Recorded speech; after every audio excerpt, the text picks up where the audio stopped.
I was measuring the bitter root tea when I felt it, the first tremor of failure. My hands didn't shake. They never did anymore.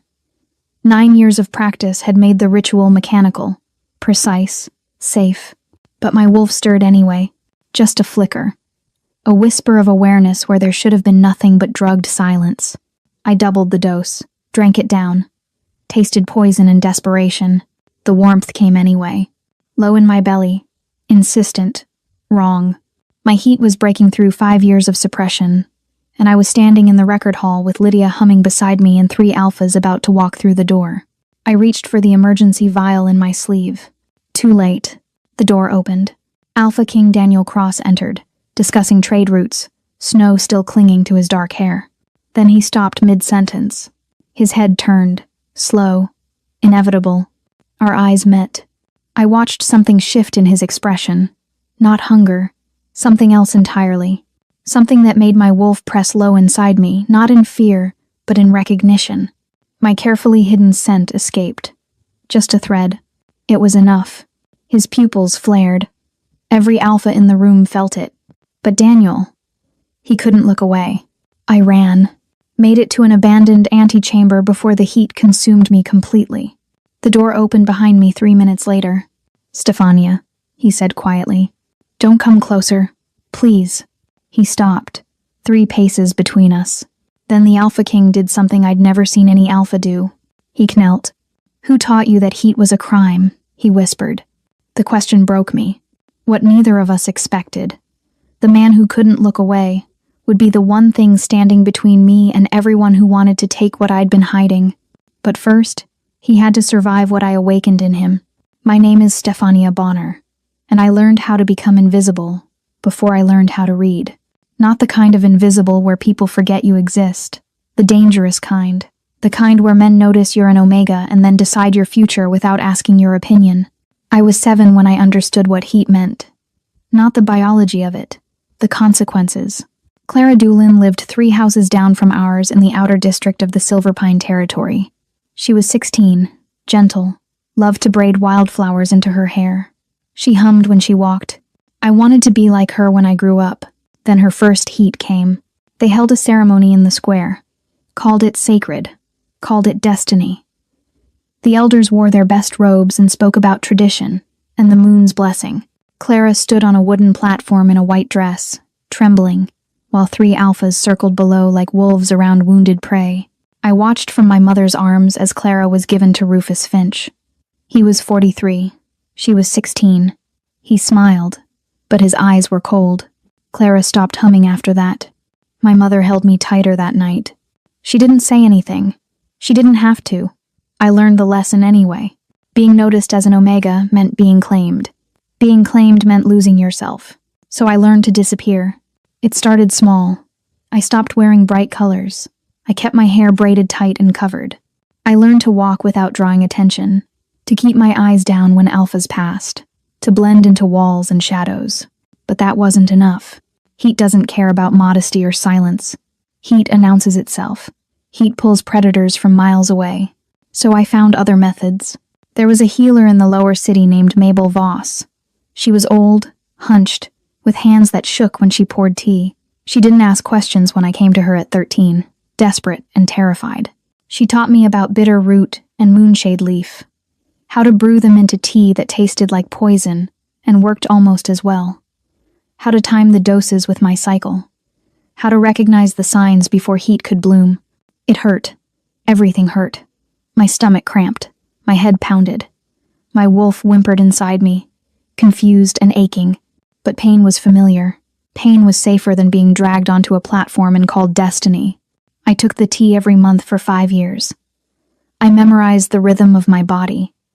I learned which herbs dulled scent without killing me. I trained my wolf to curl inward, to lie still, to wait. It worked. By the time I turned 18, I had perfected the art of being overlooked. I worked in the palace storage halls with Maybelle, Deborah, and Winnie, cataloging grain stores and fabric shipments. We kept our heads down. We didn't speak unless spoken to. We moved through the palace like ghosts. The nobles barely noticed us. The guards ignored us. Even the other Omegas didn't see me as competition because I had no scent to compete with. I was safe. Until I wasn't. The first time I saw Alpha King Daniel Cross, I was carrying a crate of winter candles through the East Corridor. I wasn't supposed to be there. The East Wing was reserved for nobility and court functions, but Lydia had asked me to deliver the candles to the banquet hall, and I never questioned Lydia. I kept my head down, focusing on the weight of the crate, the sound of my footsteps on stone. Then the corridor fell silent. Not empty silent, the kind of silence that happens when something powerful enters a space and everything else holds its breath. I looked up without thinking. He stood at the far end of the hall, dark coat dusted with early snow, hair damp from the cold outside. He wasn't particularly tall.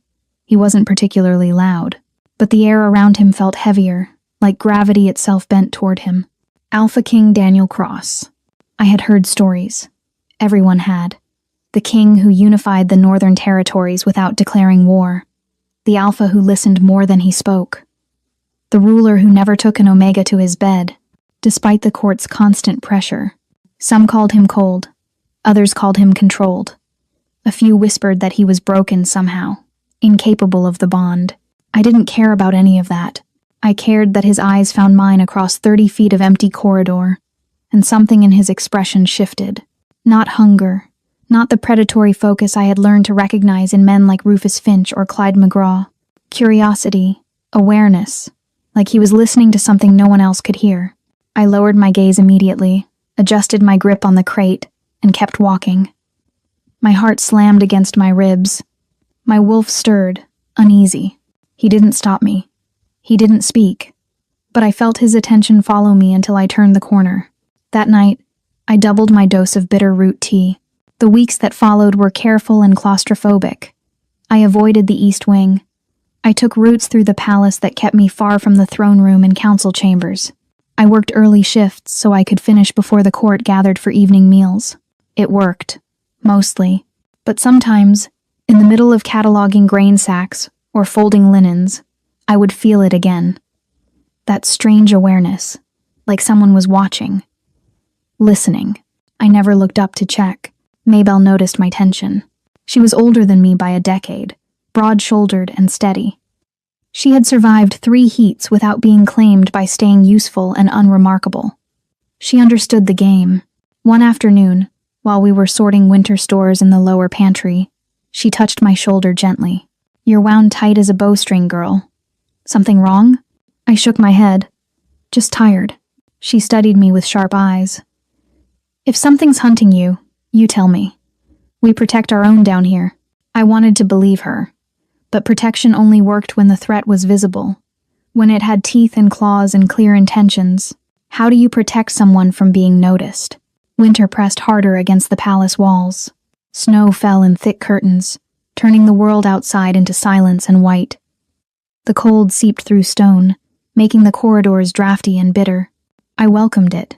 Heat leaked faster when you were warm. Cold helped me stay hidden, but my body was growing tired. 5 years of suppression was taking its toll. My hands shook more often. My appetite faded. I lost weight I couldn't afford to lose. My wolf whimpered constantly now, a low sound of confusion and pain. Mabel warned me the last time I visited her. "You can't do this forever, child. Your body will break." I met her cloudy eyes. Better broken than claimed. She didn't argue. She just gave me a stronger dose and looked away. It was a cold night in late winter when everything changed. I was working late with Lydia, shelving ledgers in the record hall. The room was small and warm, lit by a single brazier in the corner. Lydia hummed while she worked, sorting documents with quick, practiced hands. I felt the tremor before I understood what it meant. It started low in my belly, a flicker of heat that shouldn't have been there. Wrong timing, wrong intensity. My suppression tea should have held for another week. My breath caught. Lydia glanced over. "You all right?" I nodded quickly, reaching into my sleeve for the small vial I always carried. Emergency bitter root, concentrated enough to burn. I uncorked it with shaking hands and drank. Too late. The warmth spread like spilled oil catching flame. Slow at first, then faster. Insistent. My sense stirred. Unfamiliar after so many years of silence. Sweet and wild and dangerous. My wolf lifted her head inside me, confused, aching, awake. No, no, no, no. The doors to the record hall opened without warning.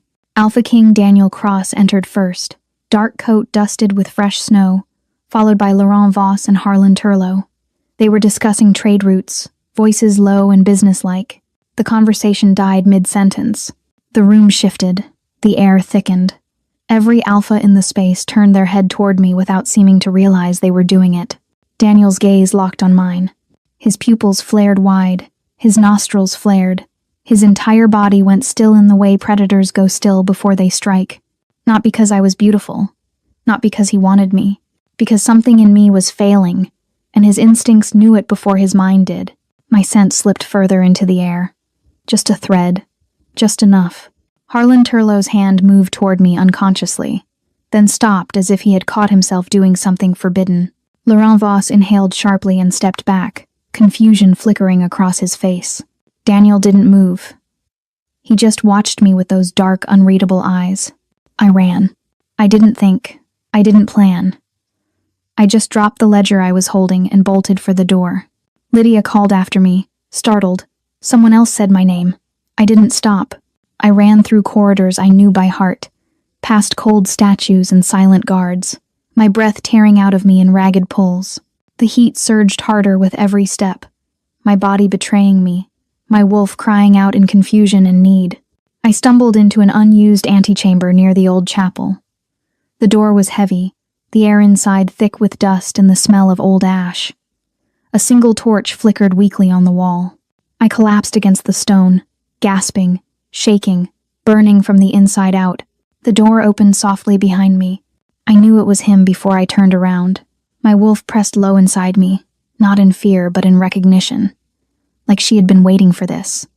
Like she knew something I didn't. "Stefania," Danielle said quietly. I hated how my name sounded in his voice. Like it mattered. Like I mattered. "Don't come closer," I rasped. "Please." He stopped immediately. 3 paces away. A king obeying a boundary no one else had ever respected. His coat was gone. His shirt sleeves were rolled to his elbows. Snow still clung to his dark hair. His eyes were not the cold, predatory gaze I had feared. They were careful, concerned. "You're burning," he said. Not accusing, just observing. "You've been suppressing for too long." Anger flared through the haze of heat. "That's easy for you to say. You don't get dragged onto platforms and called destiny." Something in his face cracked. Not rage. Shame. He knelt. The Alpha King of the Northern Territories lowered himself onto the cold stone floor and looked up at me with an expression I couldn't name. "Who taught you that heat was a crime?" he asked softly.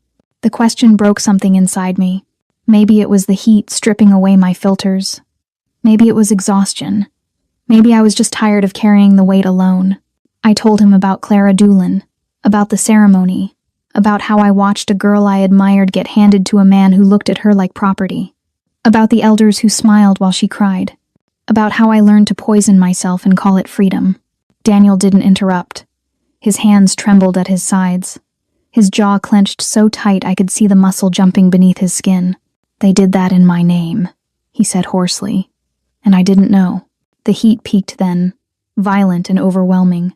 I cried out despite myself, my body arching, my heart slamming like it wanted out of my chest. Daniel moved fast but careful. His coat appeared around my shoulders, heavy and warm and smelling of cold pine and iron and something deeper. Control held with teeth.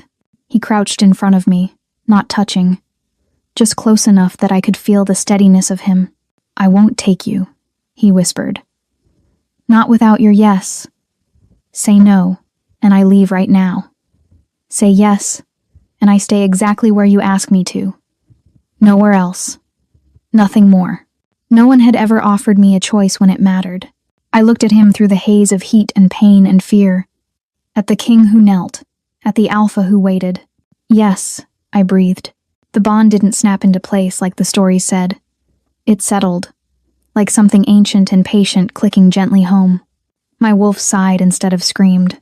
The heat softened, no longer sharp and terrifying, but deep and consuming in a way that didn't hurt. He held me as if I were fragile, but not weak. His hands were steady. His touch was reverent. When his mouth brushed my throat, it was barely there, all restraint and promise. My body responded anyway, aching, aware, alive. And for the first time in 5 years, I stopped hiding. Hey, quick question, how are you feeling today? Thank you so much for being here. It really means the world to me. If this story of Stefania, the Omega who poisoned herself for 5 years to stay invisible, who was told that being noticed meant being claimed, but who stopped hiding the moment an Alpha King knelt before her and asked, "Who taught you that heat was a crime?" moved you, please hit that subscribe button for Ariel Romance Library. Smash the like, and drop a comment telling me where you're watching from. It helps more than you know. Alright, thank you. Now let's get back. I woke to gray dawn light filtering through unfamiliar windows. For one disoriented moment, I didn't remember where I was. Then I felt the warmth beside me, the steady rise and fall of breathing that wasn't mine, and everything came rushing back. Daniel, the antechamber, the bond. My body ached in unfamiliar ways, but the heat had finally subsided. My wolf lay quiet inside me, content for the first time in years. The constant whimpering had stopped. I turned my head carefully. Daniel lay beside me on the stone floor, his coat spread beneath us both as a makeshift bed. He was already awake, watching me with those dark, careful eyes. "How do you feel?" he asked quietly. I considered the question. My muscles felt like water. My head was fuzzy, but the burning panic that had lived in my chest for 5 years was gone. Strange, I admitted. Empty, but not bad empty. Like something that was always screaming finally went quiet. He nodded slowly. The bond can do that. Take the sharp edges off. I sat up slowly, his coat sliding off my shoulders. The antechamber looked different in daylight. Dust motes floated through pale sunlight. The torch had burned out hours ago. Reality settled over me like cold water. I had bonded with the Alpha King. Not in a ceremony, not with witnesses or contracts or political negotiations. In a dusty room while I was half mad with suppressed heat, Daniel sat up beside me, giving me space but staying close enough to reach if I needed him. "What happens now?" I asked. He was quiet for a long moment. "That depends on what you want to happen." I almost laughed. What I want has never mattered before. It matters to me. The simplicity of it caught me off guard. No grand declarations, no promises of protection or ownership, just acknowledgement. I pulled my knees to my chest, trying to think through the fog still clinging to my mind. "The court will find out," I said. "They'll know what we did." "Yes, they'll have opinions about it. They always do." I glanced at him. He looked tired, but not regretful. His hair was disheveled, his shirt wrinkled. He looked more human than I had ever seen him. "Are you afraid of what they'll say?" I asked. "No," he paused, "but I'm afraid of what they might try to do." The weight of that statement settled between us. An Alpha King's weakness was his mate. Everyone knew that. Leverage came in many forms, and I had just become the most valuable piece on the board.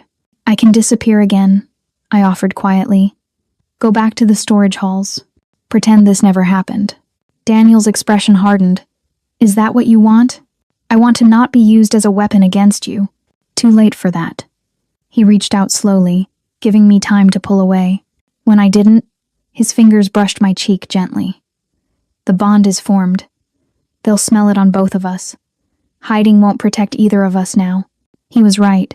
I could feel it already, the subtle shift in my scent, the way my wolf hummed contentedly at his nearness. The court would notice. The alphas would notice. Everyone would notice. Being chosen didn't end the danger, I whispered. It announced it. Daniel's hand fell away. He stood slowly, offering me his hand. Then we face it together. I looked at his outstretched palm, calloused, strong, steady. I took it. The walk back through the palace was surreal. Servants stared. Guards straightened. Whispers followed us like smoke. Daniel didn't hide me. He didn't make excuses. He simply walked beside me, his presence a wall between me and every curious gaze. We reached his private chambers in the North Tower. The rooms were larger than I expected, but surprisingly sparse. Simple furniture, few decorations, windows that looked out over snow-covered forests. "You should rest," he said. "I'll have food sent up." Where will you be? Council meeting. I've already missed the morning session. He hesitated. Will you be all right alone? The question was genuine. He was asking permission to leave, even though these were his rooms, his palace, his kingdom. I'll be fine. He nodded but didn't move toward the door. Stefania? Yes? You can still say no. To all of this, the bond doesn't mean ownership. It means choice. Yours and mine. I studied him in the morning light. The Alpha King who knelt, who waited, who asked instead of demanded. I know, I said softly. After he left, I stood in the center of his chambers and tried to process everything that had changed in the span of one night. The bond hummed quietly in my chest. Not overwhelming, just present, like a second heartbeat that wasn't quite mine. I walked to the window and looked out over the palace grounds. Snow covered everything in white silence. In the distance, I could see the outer districts where I grew up, where Clara Doolin stopped humming, where I learned that being an Omega meant being prey. My reflection stared back at me from the glass. I looked different, not physically, but something in my eyes had shifted.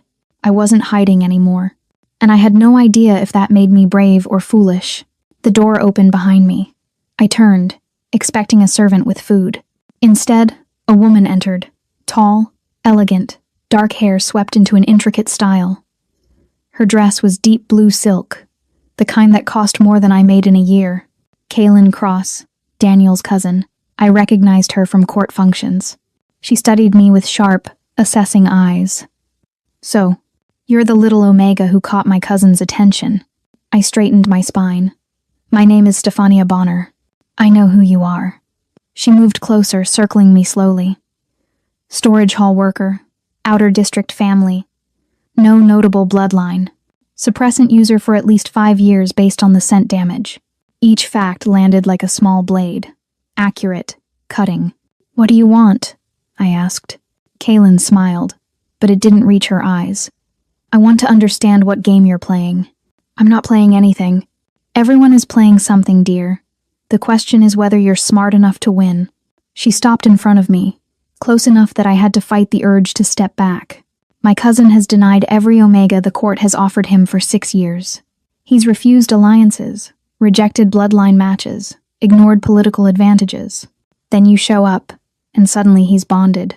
It wasn't planned. That's what makes it interesting. She tilted her head. Accidents are often more revealing than strategies. I met her gaze steadily, even though my wolf was pressing low inside me. If you have something to say it. Kaylin laughed, genuine surprise flickering across her face. Maybe you're not as weak as you look. She turned toward the door, then paused. A word of advice, Stefania Bonner. The court will eat you alive if you let them. Learn to bite back. She left as smoothly as she arrived. I stood alone in the quiet room, heart pounding, hands shaking. The game had begun, and I didn't know the rules. Daniel returned in the afternoon with food and exhaustion etched into his features. How was the council? I asked. Predictable. He set the tray down on a small table. Bread, cheese, dried fruit, simple food. They want to meet you. Already? You're bonded to the king. They need to assess the threat. The bluntness should have stung, but I appreciated the honesty. When? Tomorrow. At the evening court session. He sat heavily in a chair, rubbing his temples. I'm sorry. I know this is fast. I sat across from him. Your cousin visited. His head snapped up. Kaylin? She wanted to understand what game I'm playing. Daniel's expression darkened. She has no right to interrogate you. She wasn't wrong, though. This doesn't make political sense. A king bonding with a storage worker from the outer districts. It looks suspicious. I don't care what it looks like. You should. I leaned forward. They're going to use me against you. We both know it. He held my gaze. Let them try. The quiet ferocity in his voice sent a shiver down my spine. Not fear. Something else. We ate in silence, the weight of tomorrow pressing down on both of us. That night, Daniel offered me his bed and took the chair by the fire. I lay awake for hours, listening to the crackling wood and his steady breathing. The bond hummed between us, warm and present. I thought about Clara Doolin, about ceremonies and platforms, about all the ways being chosen could destroy you. But I also thought about Daniel kneeling on cold stone. About his question, "Who taught you that heat was a crime?" About how he waited for my yes. Maybe being chosen didn't have to mean being claimed. Maybe it could mean something else entirely, if we survived long enough to find out. Morning came too quickly.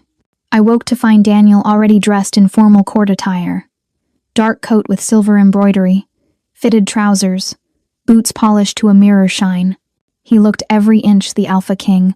All traces of the man who held me through heat burned away. "There are clothes for you," he said, gesturing to a wardrobe in the corner. "Pamela Haskins brought them early this morning. She's the head of household staff." I approached the wardrobe cautiously. Inside hung several dresses, all simple but well made. Nothing as elaborate as what Kaylin wore, but far nicer than anything I had ever owned. "I can't wear these to court," I said. "Why not?" "Because I'll look like I'm pretending to be something I'm not." Daniel crossed the room in 3 strides. He stopped just close enough that I could feel his warmth. "You're my mate. You're not pretending anything." The word mate still felt strange, foreign, like clothing that didn't quite fit. I selected the plainest dress, dark green wool with minimal decoration. Daniel watched as I changed behind a privacy screen, his silence somehow louder than words. When I emerged, his expression softened slightly. "You look terrified." "I am terrified." "Good. That means you understand what we're walking into." He offered his arm. I took it, feeling the solid strength beneath the fabric. The walk to the throne room felt endless. Servants stopped their work to stare. Guards whispered behind their hands. Every corridor brought new eyes, new judgment. By the time we reached the massive oak doors, my heart was trying to escape my chest. Daniel paused, turning to face me. "They're going to test you, push you, try to find weaknesses. I know. If it becomes too much, you leave. No one will stop you." "And make you look weak?" "No." His jaw tightened. "I don't care about looking weak." "You should." I straightened my spine. "If we're doing this, we do it right." Something flickered in his eyes. Pride, maybe, or concern. He nodded once. The doors opened. The throne room was massive. Vaulted ceilings, marble floors, windows that stretched 3 stories high. At least 50 nobles filled the space, arranged in careful clusters according to rank and alliance. Conversation died the moment we entered. Every eye turned toward us, every nose lifted, scenting. I felt the moment they recognized what I was, what we were. The whispers started immediately. Daniel's hand found the small of my back, steadying. We walked forward together, his steps measured and calm. The court parted like water, creating a path to the raised dais where the throne sat empty. Kaylin stood near the front, her expression unreadable. Beside her, Pamela Haskins watched with calculating eyes. I recognized Harlan Turlow and Laurent Voss from the night my heat broke. They looked uncomfortable, avoiding direct eye contact. Daniel stopped before the throne but didn't sit. Instead, he turned to face the assembled court. "Some of you have already heard rumors. I'm here to confirm them. Stefania Bonner is my mate. The bond is formed and recognized." Silence. Then Clyde McGraw stepped forward. He was older, gray-bearded, with the stance of a man used to being obeyed. "With respect, Your Majesty, this is highly irregular. No courtship, no formal introduction, no negotiation with her family." "The bond doesn't require courtship," Daniel replied evenly. "But it requires witnesses. Verification. We have procedures for a reason." "Are you questioning the validity of the bond?" Clyde's nostrils flared. "I'm questioning the timing, the secrecy. This girl appears from nowhere, and suddenly the king who has refused every suitable Omega for 6 years is bonded." My wolf stirred uneasily. I kept my expression neutral, but my hands clenched in my skirts. Daniel's voice dropped to something colder. "Stefania is not a girl. She is a woman. She is my mate, and she has a name. Use it." The rebuke landed with weight. Clyde stepped back, jaw working. Kaylin moved forward smoothly, breaking the tension. Perhaps a formal introduction would ease concerns. "We know so little about our new queen." Queen.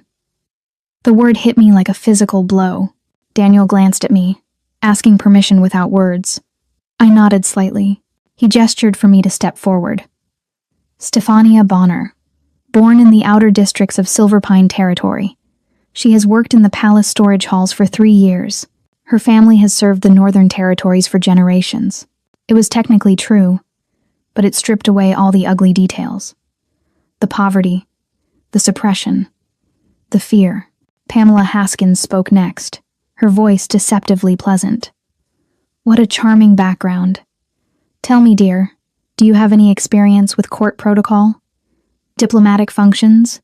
Alliance negotiations? No, I said clearly. I don't.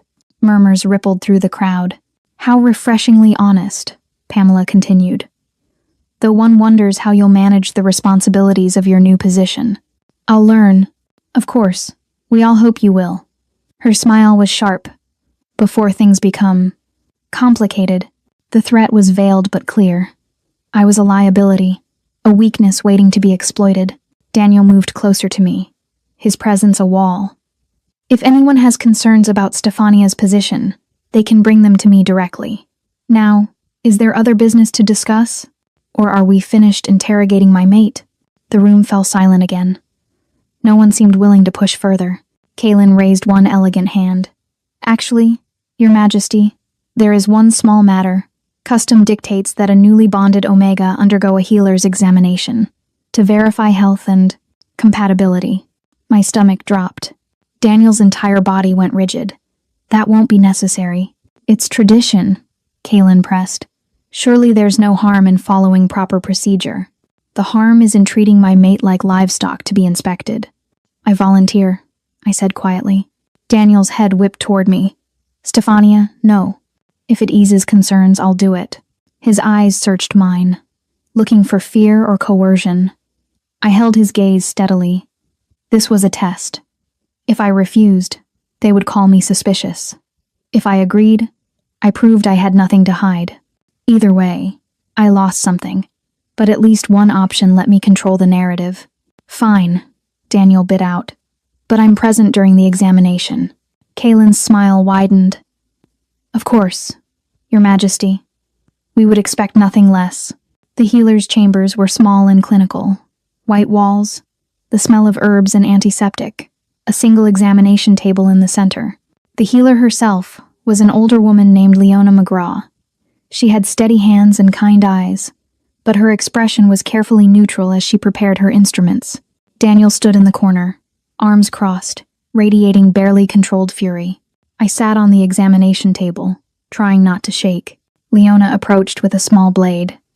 I'll need a blood sample. Just a few drops. I held out my hand. The blade was cold against my palm. A sharp sting, then warmth as blood welled up. Leona collected it in a small silver bowl, then added a single drop of clear liquid. The blood reacted immediately. Instead of the normal dark red, it glowed, soft at first, then brighter. Silver gold light filled the bowl, pulsing like a heartbeat. Leona went very still. The room fell silent except for the crackling of torches. What is that? Daniel demanded. Leona looked up, her face pale. Moonfire, she whispered. I didn't understand the word, but I understood the tone. Awe, fear, greed. What does that mean? I asked. Leona set the bowl down with shaking hands. Moonfire bloodline is rare, ancient. It's been 3 generations since one was documented in the Northern Territories. She looked at Daniel. Your Majesty, this changes everything. Daniel moved fast, crossing the room in 2 strides. He grabbed the bowl and hurled it against the wall. Silver gold blood splattered across white stone. Get out, he snarled at Leona. Your Majesty, you don't understand. I said get out. Leona fled. The door slammed behind her, leaving us alone in the ruined silence. Daniel stood with his back to me, shoulders heaving, hands clenched into fists. Daniel? I ventured carefully. They'll use this. His voice was raw. Every alpha in the territories will want you now. Not because of the bond, because of what your blood represents. I slid off the examination table, approaching him slowly. What does it represent? Power, legitimacy, legacy. He turned to face me, and I saw something I hadn't expected in his eyes. Rage, yes, but also guilt. Moonfire bloodlines produce stronger offspring, bonds that can't be broken, alliances that last generations. You're not just my mate anymore. You're a political weapon. The weight of it settled over me. You knew. When you first scented me, you knew something was different. I knew you were more than you appeared. I didn't know how much more. I reached out, touching his arm gently. Does it change anything? Between us? He looked at me like I had asked something incomprehensible. No, but it changes everything else. The court found out within hours. By evening, the whispers had transformed into open speculation. Nobles who had barely acknowledged me that morning now watched me with hungry eyes. Daniel kept me close, his hand a constant presence at my back or elbow, but even his protection couldn't stop the predatory gazes. At dinner, served in his private chambers since we couldn't face another public appearance, he barely touched his food. Tell me about Moonfire, I said quietly. He was silent for a long moment. It's an old bloodline, born from the first werewolves who bonded with moon magic directly. They were stronger, faster, more intuitive than normal wolves. Their bonds couldn't be broken by distance or time, and their children inherited those traits. Why is it rare? Because they were hunted, used. The bloodline was almost wiped out 200 years ago, when several territories went to war over a Moonfire Omega named Lorena Cross. Hundreds died. The territories nearly destroyed themselves. His ancestor, I realized. His family's history stained with the same violence now threatening us. What happened to her? I asked. She disappeared. Some say she died in the fighting. Others say she escaped and hid her bloodline. Either way, Moonfire vanished from public record. Until now. I looked down at my hands. Normal hands. Nothing special. Nothing powerful. I don't feel different, I admitted. Daniel reached across the table, taking my hand in his. You are different, but that doesn't make you a weapon. It makes you valuable. And valuable things need to be protected. I don't want to be protected like treasure in a vault. I don't want that either. He squeezed my hand gently. But I need you to understand what we're facing. There will be people who try to take you, use you, break the bond, and claim you for themselves. Can they do that? They can try. His expression darkened. They won't succeed. The conviction in his voice should have comforted me. Instead, it made my chest ache. What would protecting me cost him? How much violence would love require? That night, we lay in his bed together for the first time, without heat forcing proximity. Daniel kept a careful distance, giving me space even though the bond hummed between us. You can come closer, I whispered into the darkness. I don't want you to feel pressured. I don't. I turned to face him. I want to feel something other than afraid. He moved slowly, closing the distance between us. His arm wrapped around my waist, pulling me against his chest. I felt his heartbeat through his shirt, steady and strong. I'm sorry, he murmured against my hair. I'm sorry your blood makes you a target. I'm sorry the court sees you as a commodity. I'm sorry I can't make this safe. I pressed closer. You kneeled when you could have taken. That matters. His arms tightened around me. You matter. Everything else is just noise. I wanted to believe him. I wanted to believe that love could be stronger than politics and power. But I had watched Clara Doolin stop humming. I had learned that being wanted didn't always mean being valued. Still, in the darkness, wrapped in warmth and the steady rhythm of his breathing, I let myself hope, just a little, just enough to fall asleep. 3 days after the blood test, a letter arrived. Daniel's face went white when he read it. Not pale, bloodless. What is it? I asked. He handed me the parchment without speaking. The wax seal was broken, showing the crest of Silverpine territory. My former pack. The message was brief. Alpha King Daniel Cross. We have been informed of certain developments concerning Stefania Bonner, formerly of Silverpine Outer District. As her birth pack, we maintain rights to her person and bloodline under territorial law. We demand her immediate return for proper evaluation and negotiation. The Moonfire bloodline belongs to Silverpine. Failure to comply will be considered an act of territorial aggression. Elder Council, Silverpine Territory. My hands shook as I lowered the letter. They can't do that. I left years ago. Territorial law is complicated. Daniel's voice was tight. If you never formally severed ties with your birth pack, they can claim residual rights, especially regarding bloodline and bonding.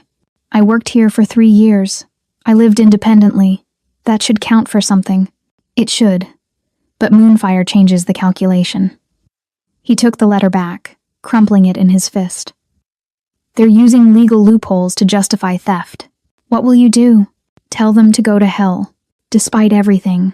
I almost smiled. That will start a war. Let it. His eyes were hard. I won't let them take you. But I could see the calculation behind his fury.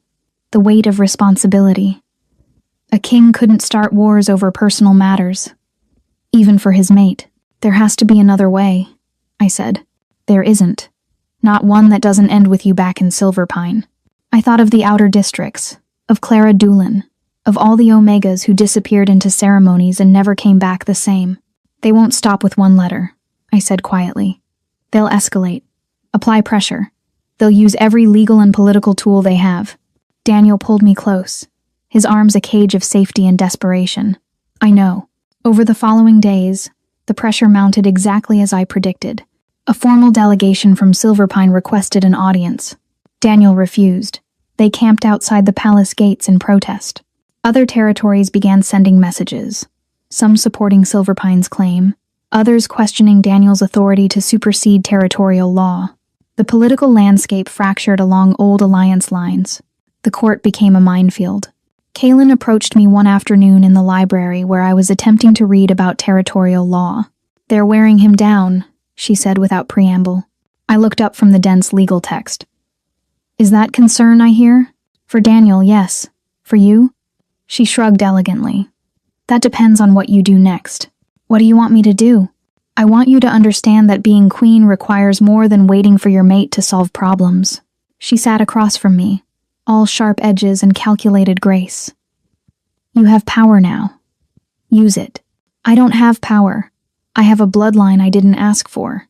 Same thing. She leaned forward. The Silverpine elders want you because you're valuable.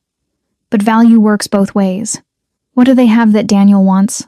I frowned, trying to follow her logic. They're a minor territory, limited resources, no particular strategic importance. Exactly. They're nothing without you. Kaelin smiled. So make them negotiate. Demand concessions, territory rights, trade agreements, political alliances. Make your return so expensive they can't afford it. I'm not returning. No, you're not. But they don't know that yet. She stood, smoothing her skirts. Think about it. You can be a victim waiting to be rescued, or you can be a player. Your choice. She left me with the uncomfortable realization that she was right. That evening, I found Daniel in his study, surrounded by maps and letters. I want to meet with them, I said. His head snapped up. Absolutely not. Hear me out. They want to negotiate. Let them think I'm willing to negotiate. Stefania, they'll try to take you the moment you're in reach.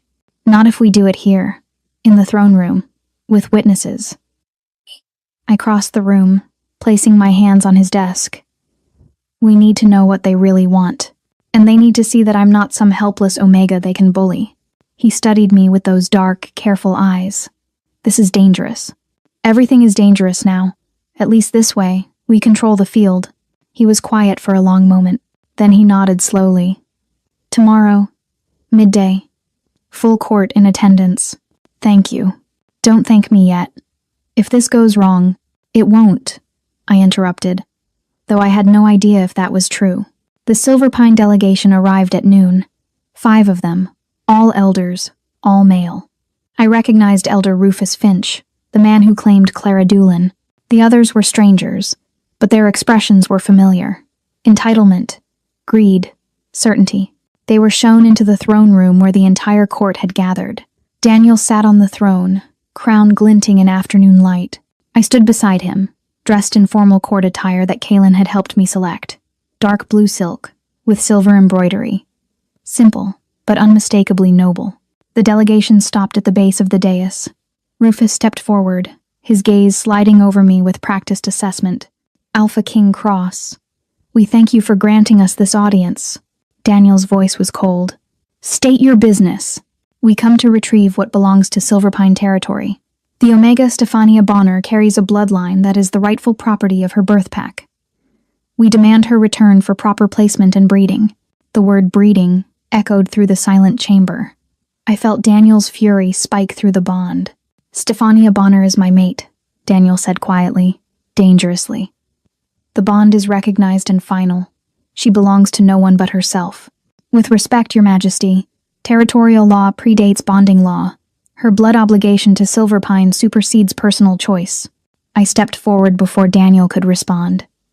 Elder Finch, you speak of territorial law.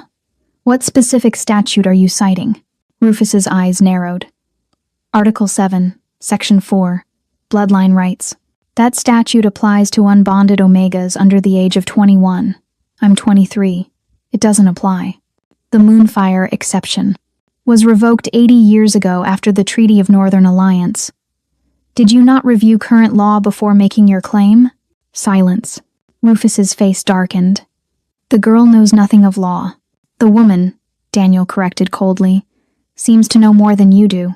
I felt a rush of satisfaction, but I kept my expression neutral. Elder Finch, let me be clear. I left Silverpine 3 years ago. I established independent residence. I gained employment in the capital. I have fulfilled every legal requirement for territorial severance. Your claim has no basis. Another elder stepped forward. Emmett Doolin, Clara's father. My stomach turned. Perhaps not legally, Emmett said, but morally, you owe your pack. We raised you, fed you, sheltered you. The Moonfire bloodline is a gift to be shared, not hoarded. A gift? My voice sharpened. You want to discuss gifts, Elder Doolin? Shall we talk about Clara? About how your daughter was gifted to Elder Finch when she was 16? About how she stopped humming afterward? Emmett's face went pale. Whispers erupted through the court. That was illegal bonding. That was a child sold to a man old enough to be her grandfather. I stepped down from the dais, moving closer to them. Daniel rose behind me, ready to intervene, but I felt his trust through the bond. You didn't come here for moral reasons. You came because you see profit. You want to breed me like livestock and sell my children to the highest bidder. Admit it. Rufus's control finally snapped. You ungrateful. Careful. Daniel's voice cut through like steel. Finish that sentence and I'll have you removed in pieces. The threat landed with weight. The delegation shifted nervously. I met Rufus's gaze steadily. I'm not returning to Silverpine. Not now. Not ever. And if you continue this harassment, I'll press charges for attempted abduction. The Northern Territories don't look kindly on elder councils that abuse their authority. You wouldn't dare, Rufus hissed. Try me. The standoff stretched. Then, finally, Rufus stepped back.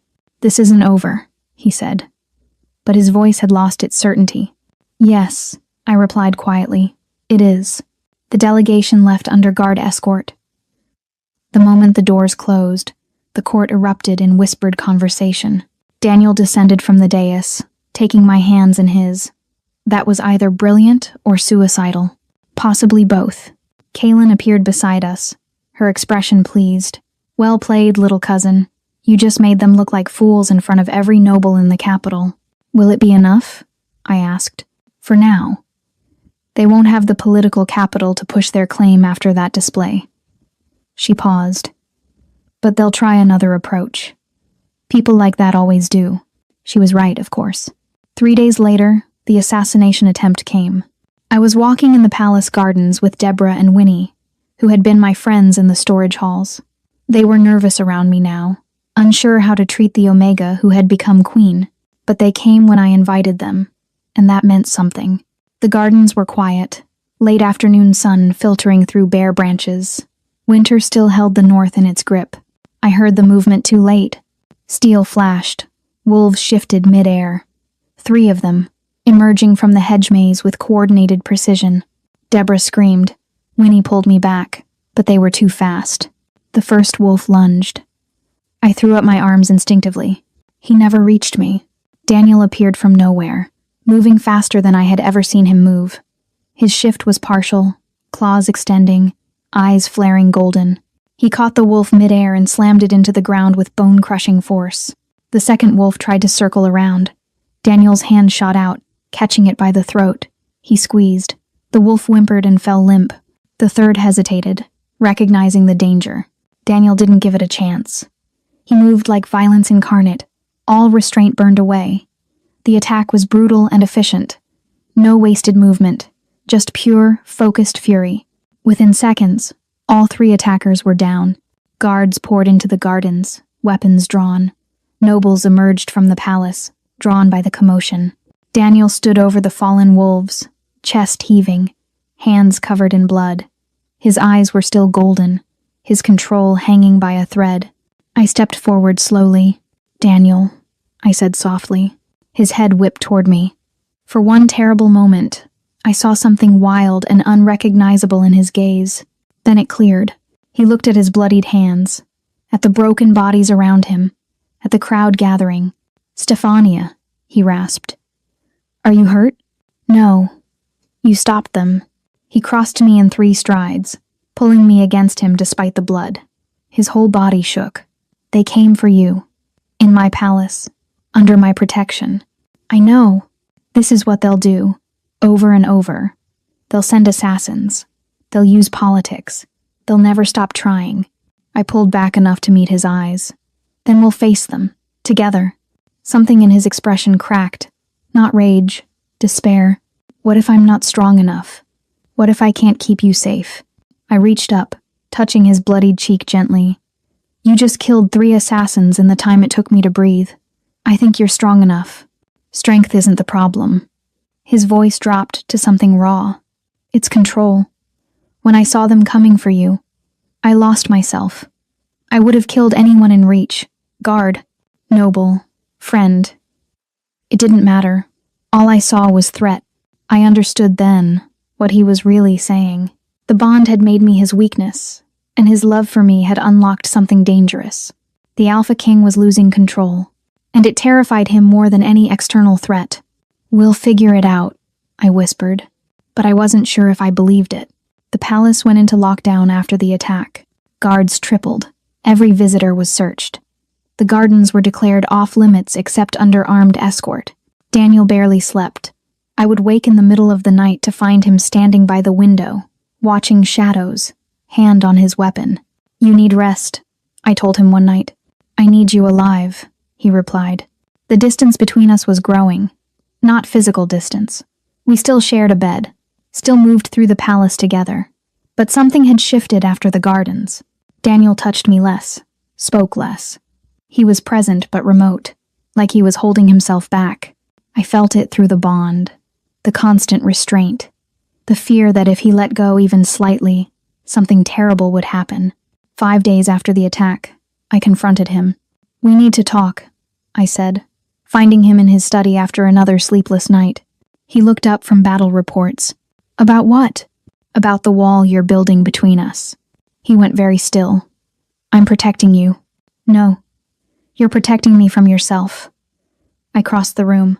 "You think if you pull back, if you stay controlled and distant, I'll be safer." "It's true. It's not."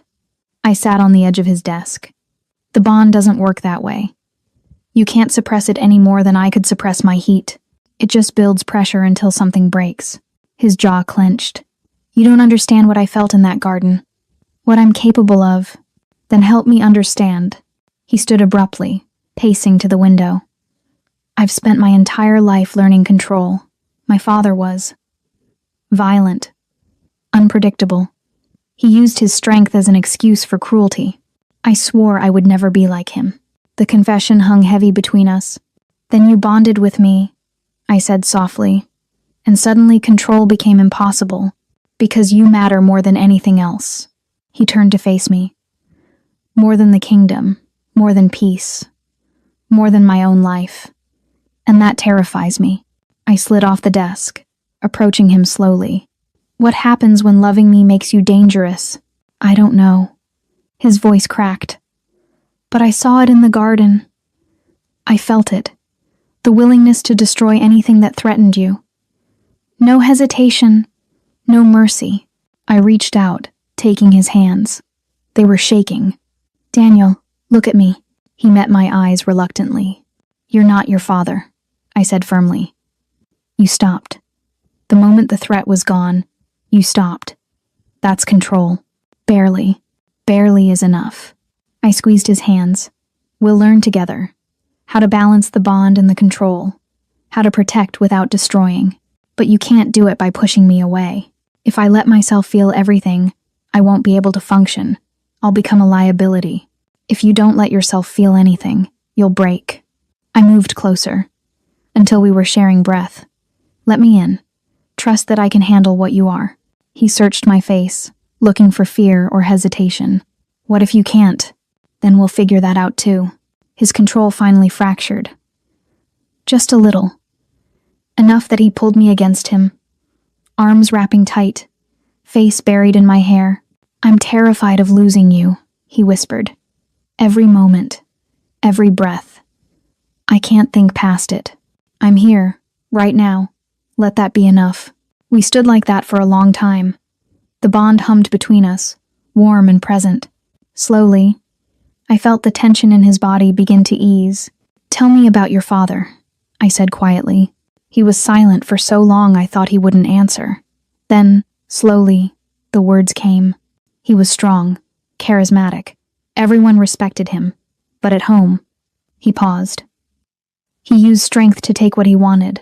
My mother, the staff, anyone who couldn't fight back. And he taught me that power was for domination.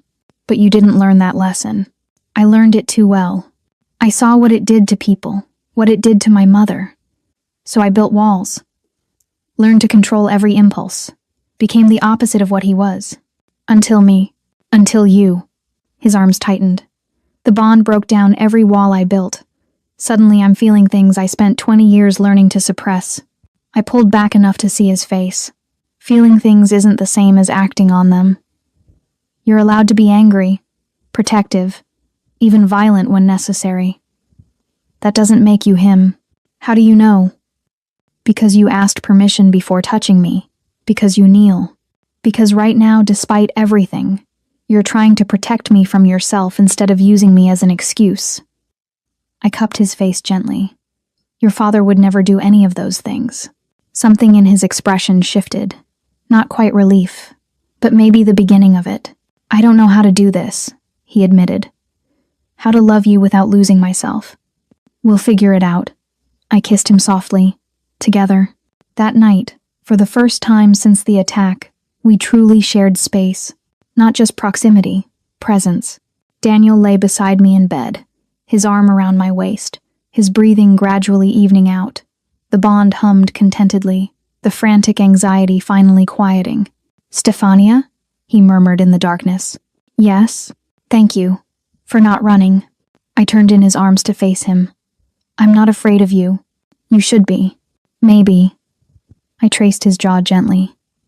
But I'm more afraid of what hiding from this would do to us both. He caught my hand, pressing a kiss to my palm. I don't deserve you. Good thing it's not about deserving. The intimacy that followed was different from the heat-driven urgency of before. Slower, deeper. We moved together with careful intention, learning each other without desperation. His touch was reverent. Mine was certain. The bond guided us, but didn't overwhelm. When his mouth found mine, it was soft and asking. When my hands traced his shoulders, it was exploration, not claiming. We took our time, building warmth without rushing toward conclusion. Tell me if I'm too much, he whispered against my throat. You're not. You're exactly enough. The tension between us transformed into something else. Not absence of desire, but desire held with care. Want tempered by trust. We lay tangled together afterward, hearts gradually slowing, skin warm against skin. I love you, Daniel said quietly. It was the first time he'd said it out loud. Not implied through action or shown through protection. Just stated, simple, true. I love you too, I replied. The bond pulsed once, strong and steady. For that moment, in the darkness, we were just two people learning how to hold each other without breaking. The threats didn't stop. The following week brought 3 more letters from Silverpine, each more aggressive than the last. Other territories began making inquiries, testing Daniel's resolve. But something had shifted between us. Daniel stopped pulling away. He still struggled with control, but he let me see it now. Let me help ground him when the protective fury became too much, and I stopped trying to disappear. I attended court functions at his side. I learned protocol and politics from Kaelin. I became visible, deliberately and carefully. The court was divided. Some saw me as an upstart. Others saw opportunity. A few, like Pamela Haskins, watched and waited with calculating eyes. One evening, after a particularly tense council meeting, Kaelin cornered me in the corridor. "You're doing well," she said. "Better than I expected. Is that approval I hear? Don't let it go to your head." She glanced around, ensuring privacy. "There's something you should know. Pamela has been corresponding with someone in Silverpine." My stomach dropped. Plotting? Exploring options. She's ambitious. If Daniel falls, she wants to ensure her family lands on the winning side. What should I do? Kaelin's expression was unreadable. "Nothing yet. Just be aware. Pamela won't move unless she's certain of success. But if the pressure on Daniel increases, she might see an opportunity." "Why are you telling me this?" "Because Daniel is family. And despite my initial doubts, you seem to genuinely care about him." She paused. "Also because I'm curious to see if you're smart enough to survive this." It wasn't quite friendship, but it was something. "Thank you," I said. "Don't thank me. Just don't make me regret giving you information." She left, leaving me with more questions than answers. That night, I told Daniel about Pamela. His expression darkened, but he wasn't surprised. I suspected she was positioning herself. The Haskins family has always been opportunistic. Should we confront her? Not yet. Let her think we're unaware. When she makes her move, we'll be ready. I studied him in the firelight. He looked tired, but no longer remote. Present, here with me instead of locked behind walls. "Are you all right?" I asked. "Getting there." He pulled me closer. "It helps, having you here. Knowing I don't have to hold everything alone. You never did. You just had to let me in." He kissed my forehead gently. Best decision I ever made. The peace lasted 2 more days. Then the letter from my mother arrived. I recognized the handwriting immediately. Careful script on rough paper. She hadn't written since I left Silverpine 3 years ago. "Stefania, they came to the house. The elders. They asked about you. About your childhood. About whether we kept records of your bloodline. I told them nothing. But they're not stopping. They're questioning everyone who knew you. They're building a case. They say you're stolen property, that the king has no right to you. I'm afraid, daughter. Afraid of what they'll do if they can't have you. Please be careful. Your mother." My hands shook as I lowered the letter. Daniel read over my shoulder, his expression grim. "They're escalating, harassing your family to apply pressure. My mother never wanted anything from me. She just wanted me safe." My voice cracked.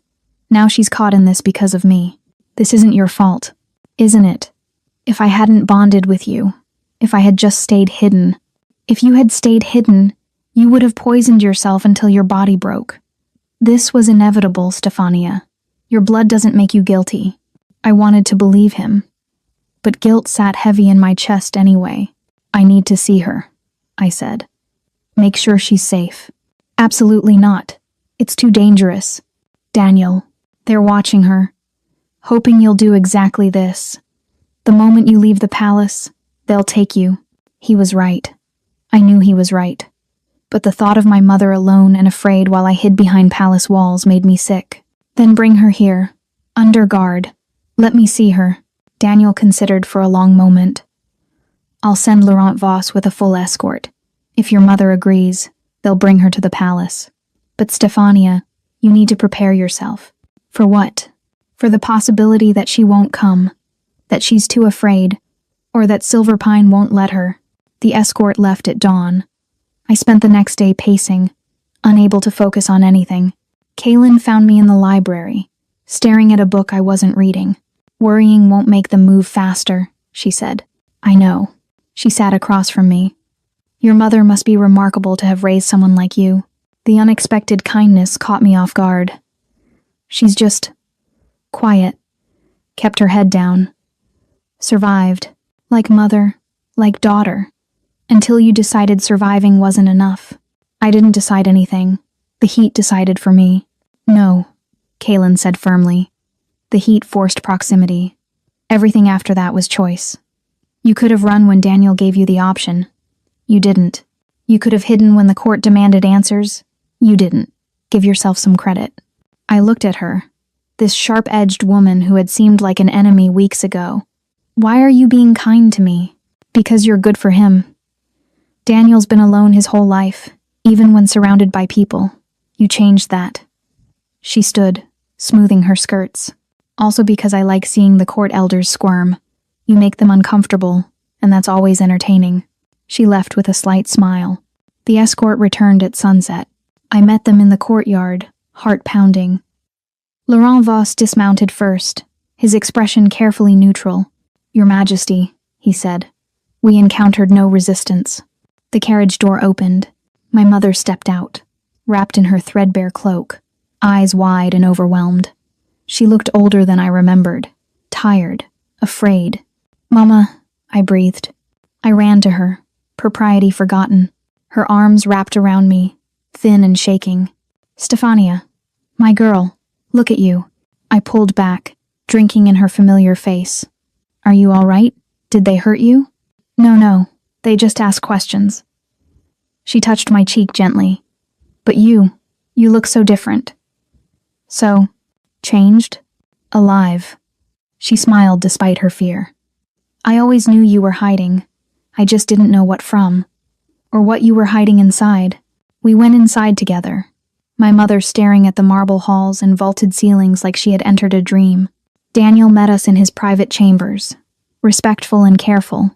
He didn't loom. He didn't demand. He simply offered my mother a chair and hot tea. Mrs. Bonner, thank you for coming. I know the circumstances are difficult. My mother studied him with the assessing gaze only mothers possess. You're the one who bonded my daughter. Yes, ma'am. Without asking permission.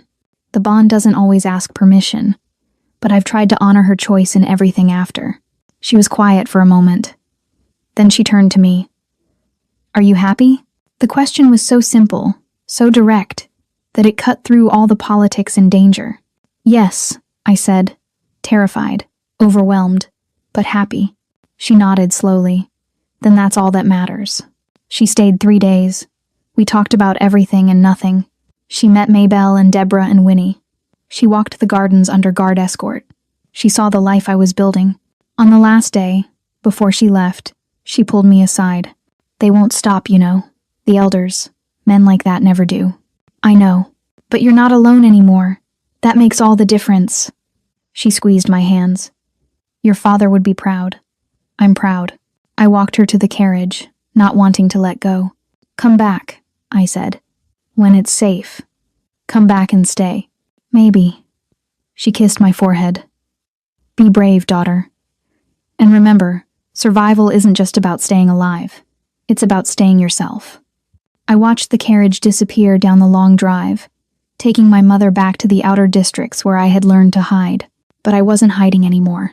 And somehow, impossibly, that felt like winning. The attack came during the spring equinox celebration. The palace was filled with nobles and dignitaries from across the territories. Music and laughter echoed through halls decorated with early flowers and fresh candles. It was meant to be a show of unity, a celebration of winter's end. It became a bloodbath.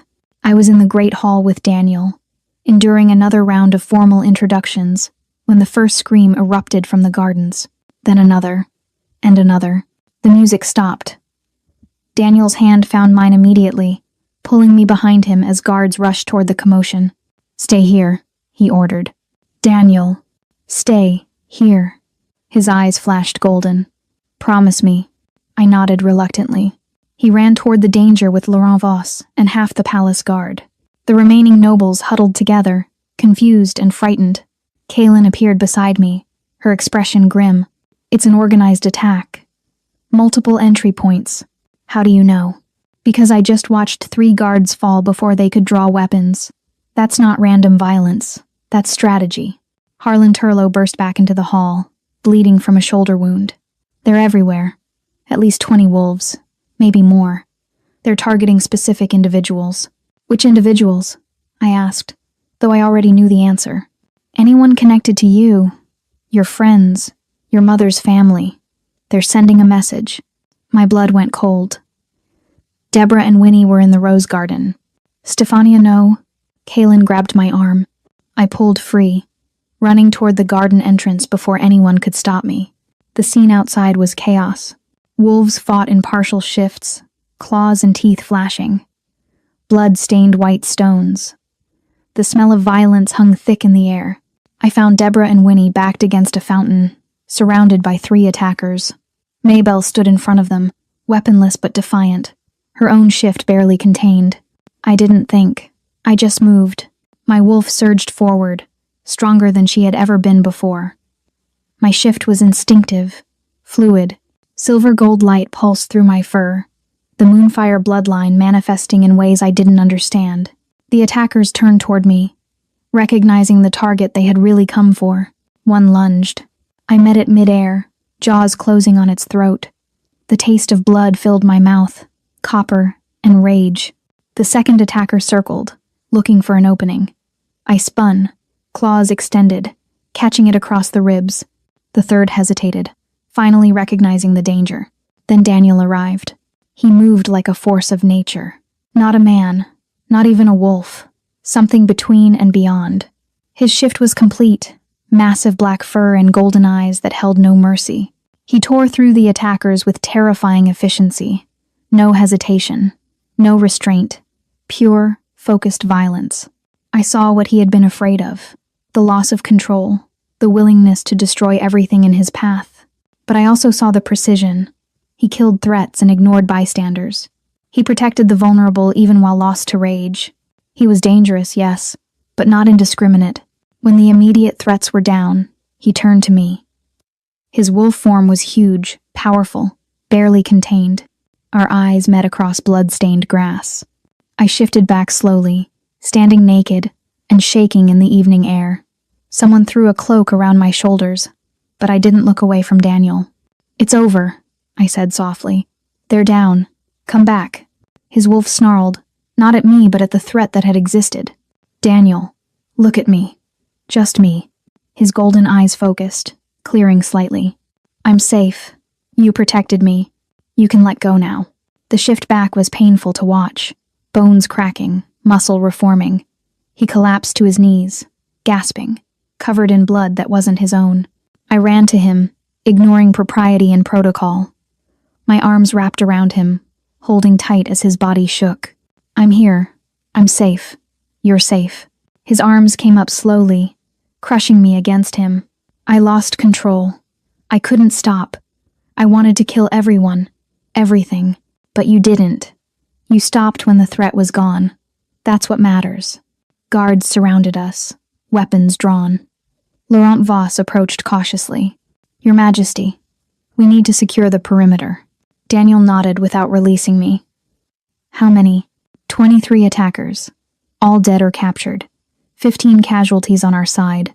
7 dead. His voice dropped. All servants or outer district workers. They targeted your people specifically. My friends. People I had worked beside for years. The grief hit hard and sudden. I pressed my face against Daniel's shoulder, trying to hold the tears back. "Who sent them?" Daniel's voice was cold and empty.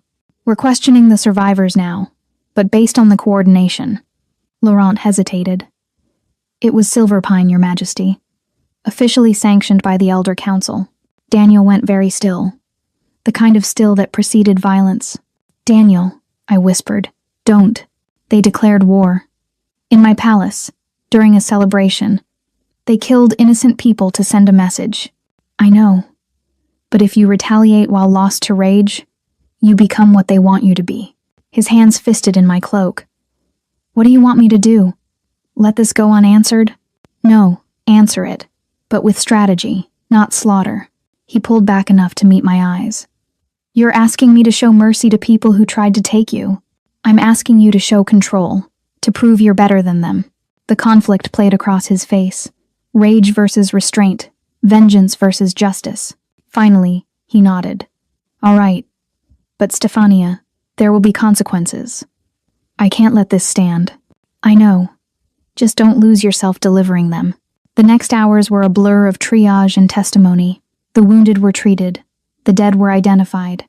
Survivors from the attacking force were questioned by Laurent and Harlan. The story they told was damning. The Silverpine Elder Council had sanctioned the attack, hoping to kidnap me during the chaos. When that failed, they had ordered maximum casualties among my known associates as punishment. They had intended it as a demonstration of power. Instead, it became evidence of war crimes. By midnight, Daniel had assembled the full war council in the throne room. Every major noble attended, including Kaelin, Pamela Haskins, and several representatives from neutral territories. Daniel stood before them, still blood-stained, crown sitting heavy on his dark hair. Silverpine has declared war, he said flatly. Not against the crown, against my mate, against innocent civilians, against the peace we have built. What will you do? Clyde McGraw asked. I will give them one chance, one opportunity to surrender the Elder Council responsible for this attack. If they refuse, I will treat Silverpine as an enemy of the realm. Pamela Haskins leaned forward. With respect, Your Majesty, a military response will destabilize the entire region. Other territories may see it as overreach. Then they can join Silverpine in answering for war crimes. The room fell silent. Daniel's fury was controlled now, but no less dangerous for it. Kaelin spoke carefully. What does Queen Stefania think should be done? All eyes turned to me. I hadn't expected to be consulted, but Daniel nodded slightly, giving me the floor. I stood, still wrapped in my blood-stained cloak. I think we should let Silverpine choose their own fate. Send the evidence to every territory in the north. Let them see what the Elder Council sanctioned. Let them decide if they want to support that. Political isolation, Laurent murmured. Cut them off without firing another shot. Exactly. They wanted to make me a symbol. Let's make them one instead. A warning of what happens when power is used for personal gain instead of people's good. Daniel studied me with something like pride. You're offering mercy? I'm offering justice. Mercy would be pretending this didn't happen. Justice is making sure everyone knows exactly who they are. The council debated for another hour, but the decision was made. By dawn, messengers would ride to every territory with evidence of Silverpine's attack. Political pressure instead of military force. It wasn't vengeance, but it was accountability. Daniel and I returned to our chambers as dawn pinked the horizon. Both of us were exhausted, covered in blood and ash and the weight of death. We cleaned in silence, the water running red. Then we collapsed into bed together, too tired for words. You grounded me, Daniel said quietly. In the garden, when I was lost. You brought me back. We're bonded. That's what it means. No, most bonds don't work that way. The mate provides comfort, yes, but what you did? You reached into the rage and pulled me out. That's the Moonfire bloodline. That's you. I turned to face him. Then we're stronger together than apart. Yes. He pulled me close. I was afraid loving you would make me dangerous. I was right. But I was also wrong. How? Because you make me dangerous in the right ways. Protective without being destructive. Strong without being cruel. He kissed my forehead gently. I don't know what we did to deserve each other, but I'm grateful anyway. I pressed against his warmth, feeling the bond hum contentedly between us. Daniel? I'm not afraid anymore. Of what? Of being seen. Of being chosen. Of all of this. I met his eyes. I'm still terrified sometimes. Still overwhelmed, but not afraid. He smiled, genuine and warm. Good. Because I plan to keep choosing you. Every day. Every moment. Even when I'm stubborn and argue with your strategies? Especially then. We fell asleep tangled together as sunlight filled the room. The worst of the storm finally passed. 2 weeks after the attack, the Northern Territories made their decision. Silverpine was formally sanctioned, trade cut off, political representation revoked. The Elder Council was called to stand trial for war crimes. They refused. Instead, they barricaded themselves in their territory and declared independence from the Northern Alliance. It was political suicide. Without trade or allies, Silverpine would collapse within months. But for now, an uneasy peace held. Daniel spent long days in council meetings, managing the fallout. Territories that had supported Silverpine scrambled to distance themselves. New alliances formed. The political landscape shifted. I used the time to build something of my own. With Kaylin's help, I established a formal network for Omegas working in the palace and outer districts, a place where they could report abuse, seek support, learn suppression alternatives that didn't destroy their bodies. Clara Doolin's name was the first on the registry. A memorial and a promise. Maybelle helped me organize the first meeting. 12 Omegas attended, scared but hopeful. We sat in a room that smelled of fresh bread and safety. And I told them my story, all of it. The suppression, the fear, the heat that broke through, the bond that saved me. I'm not special, I said. I just stopped hiding, and that made all the difference. One of the younger Omegas, a girl named Sarah, raised her hand. But you have the king. We don't. How do we protect ourselves? You protect each other. You document. You witness.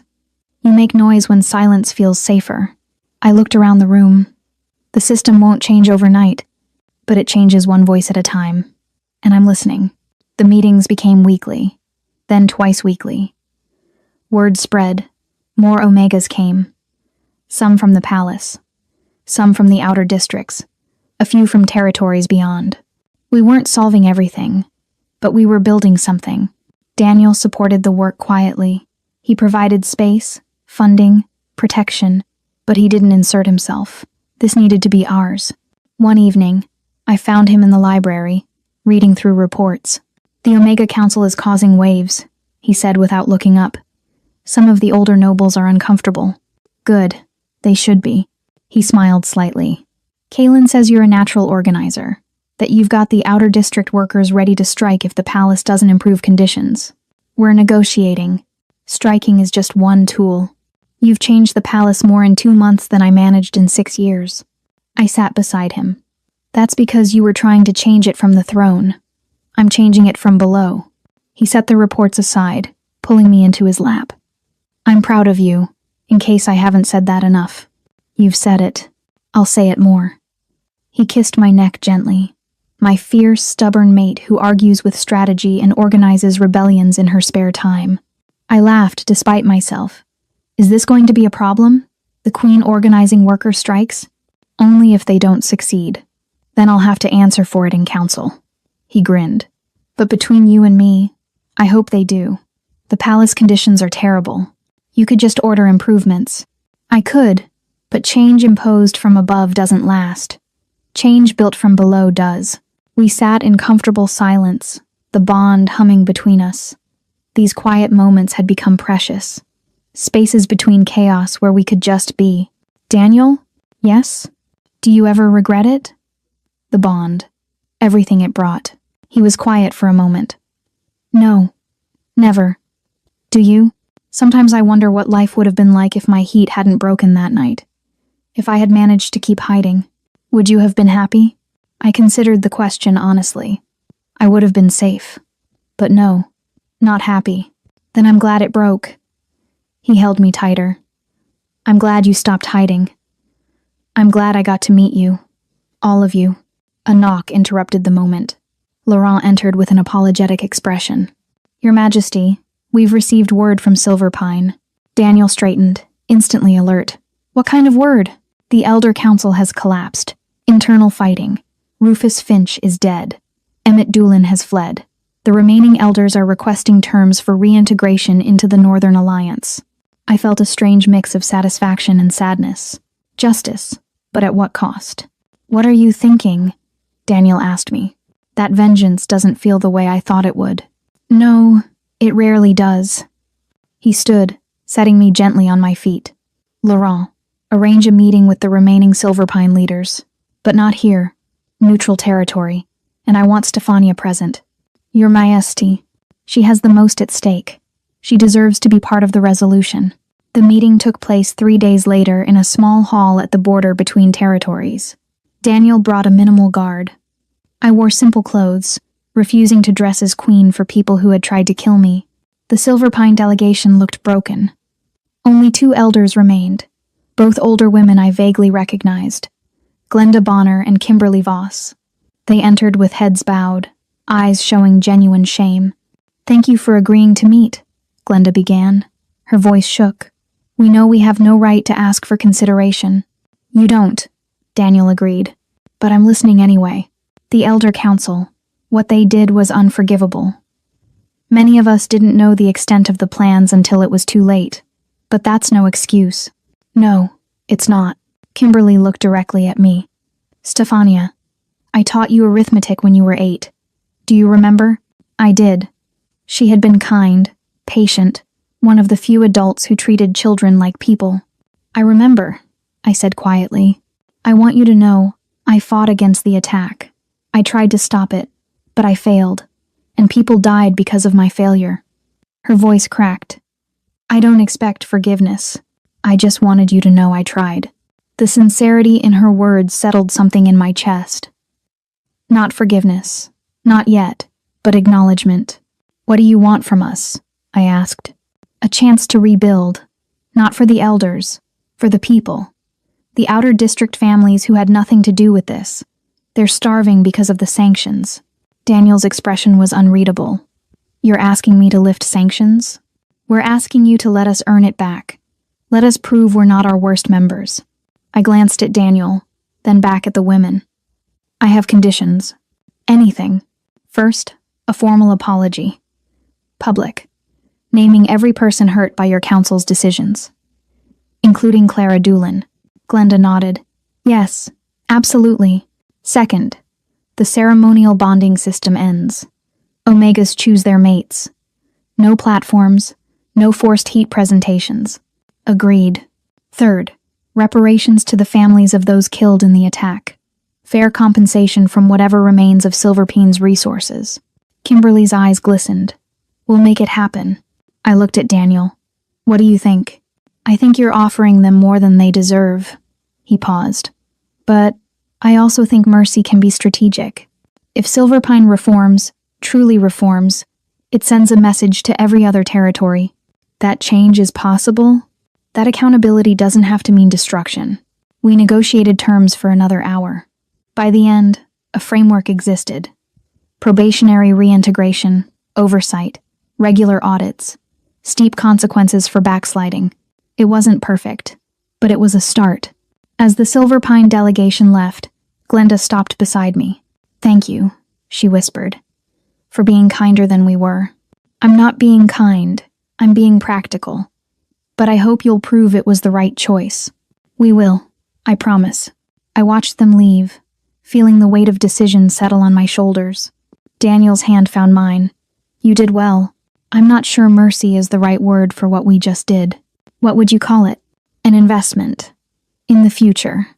In the idea that people can be better than their worst moments." That sounds like mercy to me. Maybe he was right. Or maybe mercy and strategy weren't opposites.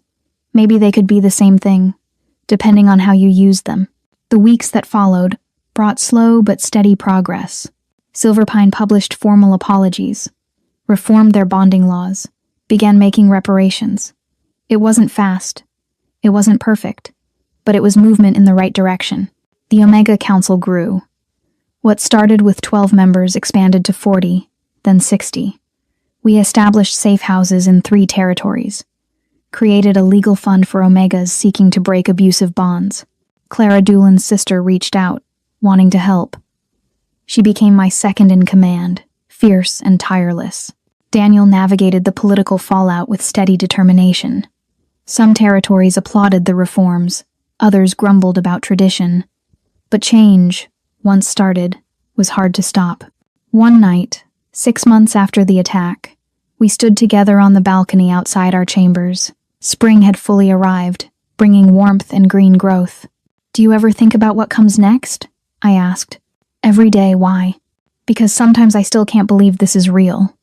That I'm here. That we're here." He pulled me against his chest, arms wrapping secure and warm. "It's real. And it's just the beginning." "Of what?" "Of whatever we build next." He kissed the top of my head. Together. The bond hummed contentedly between us. No longer a source of fear or confusion, just presence, partnership. I had spent years learning to disappear, learning to make myself small and silent and unremarkable. But Daniel saw me anyway.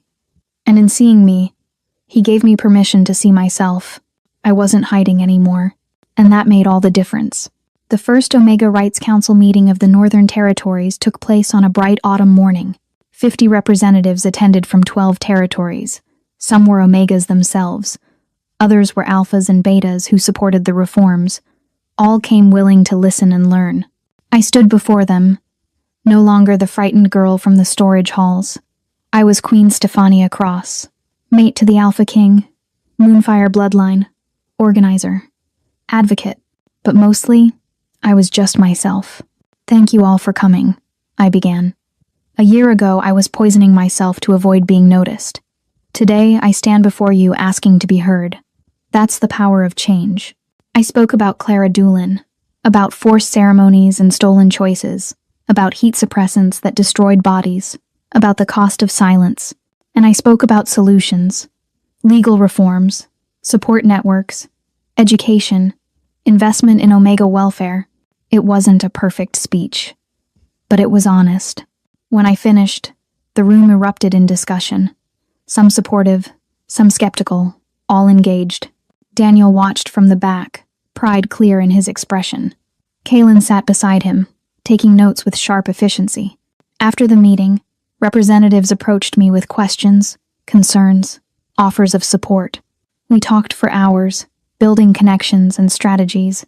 By evening, I was exhausted but satisfied. Daniel found me in our chambers, staring out at the sunset. "How do you feel?" he asked. "Tired, hopeful, overwhelmed." "That sounds about right." He wrapped his arms around me from behind. "You changed the North today. You know that, right?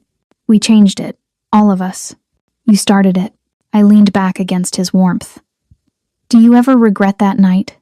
When my heat broke and everything became complicated?" He turned me to face him, his expression serious.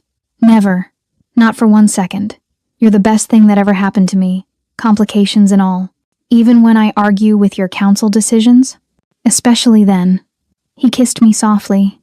"I spent my whole life trying to be perfect, controlled, untouchable. You taught me that being real is better than being perfect. And you taught me that being seen doesn't mean being claimed. It means being chosen." The bond pulsed warmly between us, a constant reminder of connection and trust. "I love you," he said simply. "I love you too." We stood together as darkness fell, watching stars appear one by one. Somewhere in the outer districts, young Omegas learned they had choices. Somewhere in the palace, servants organized for better conditions. Somewhere in Silverpine, Clara Doolin's name was carved on a memorial stone. Change was slow. Change was hard. But change was happening, and I was no longer hiding from it. I was building it. Subscribe to Ariel Romance Library for more stories that make you feel everything. Like this video if Stephania and Daniel's journey moved you. Comment below and tell me, where are you watching from? And what moment hit you hardest? You're not invisible here. You matter. Your story matters. And I can't wait to tell you more. Until next time, Ariel.